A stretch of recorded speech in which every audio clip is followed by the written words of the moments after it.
Hello friends, income tax के cases की series में आज जो केस हम लोग डिस्कस करेंगे उस केस का नाम है principal commissioner of income tax versus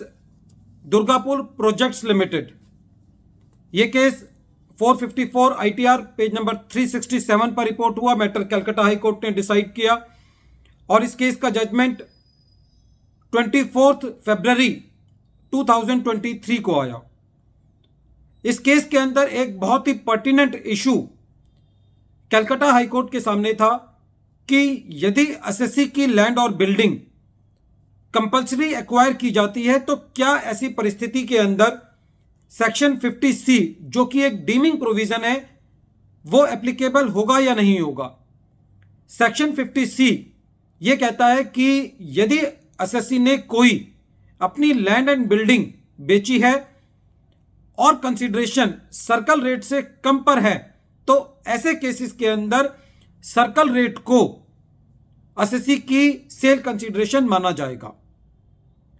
section 50C जो स्टैट्यूट पर लाया गया था उसका मेन मकसद यह था कि प्रॉपर्टी ट्रांजैक्शंस के अंदर जो ब्लैक मनी इन्वॉल्व था उसको दूर किया जा सके। जैसा कि सब जानते हैं कि प्रॉपर्टी ट्रांजैक्शंस के अंदर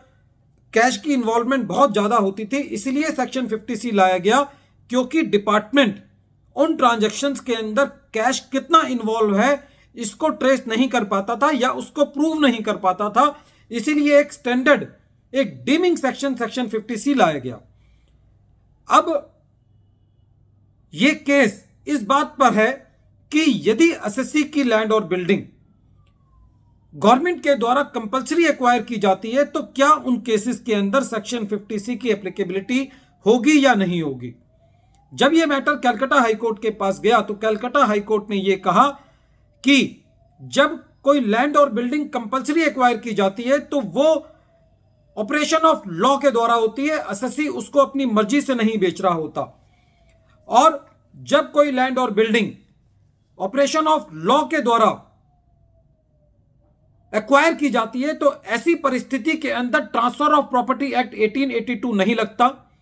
इंडियन रजिस्ट्रेशन एक्ट 1908 नहीं लगता और ऐसी परिस्थिति में यह नहीं कहा जा सकता कि एसएससी ने जो अपनी लैंड और बिल्डिंग ट्रांसफर की है वो सर्कल रेट से कम पे की है, क्योंकि किसी भी परिस्थिति के अंदर यह एज्यूम नहीं किया जा सकता कि एसएससी की जो लैंड और बिल्डिंग कंपल्सरी एक्वायर हुई है, जो कि इस केस में national highway authority of India ने एक्वायर की थी, कि एसएससी ने अपना टैक्स बचाने के लिए वो प्रॉपर्टी सर्कल रेट से कम पे बेची होगी। कलकत्ता हाई कोर्ट ने डिपार्टमेंट के एक सर्कुलर 36 नंबर जो कि 2016 का था, जिसके अंदर central board of direct taxes ने यह कहा था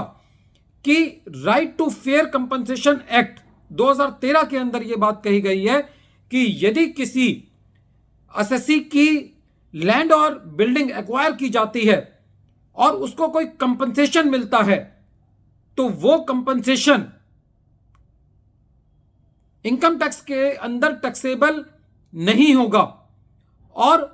यदि ऐसी परिस्थिति के अंदर इनकम टैक्स एक्ट के अंदर स्पेसिफिक एग्जम्पशन नहीं भी है तब भी एसएससी को right to fair compensation act 2013 के मुताबिक एसएससी को वो एग्जम्पशन मिलेगी और उसके ऊपर टैक्स नहीं लगेगा। तो फ्रेंड्स, इस केस के अंदर यह कहा जा सकता है कि जो एसएससी को सेल कंसीडरेशन मिली वही एक्चुअल सेल कंसीडरेशन है। और कंपल्सरी एक्विजिशन के केस के अंदर क्योंकि गवर्नमेंट स्टैंप ड्यूटी नहीं पे करती, जब गवर्नमेंट स्टैंप ड्यूटी ही पे नहीं करती तो स्टैंप ड्यूटी वैल्यूएशन का सवाल ही नहीं उठता और transfer of property act 1882, Indian registration act 1908 apply नहीं होता और स्टैंप ड्यूटी वैल्यूएशन का क्वेश्चन अराइज नहीं होता।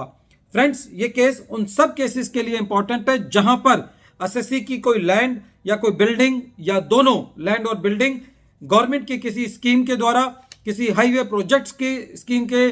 तहत एक्वायर की जाती हैं।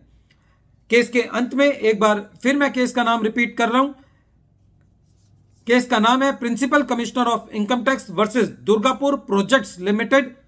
और ये केस 454 ITR पेज नंबर 367 पर रिपोर्ट हुआ। मैटर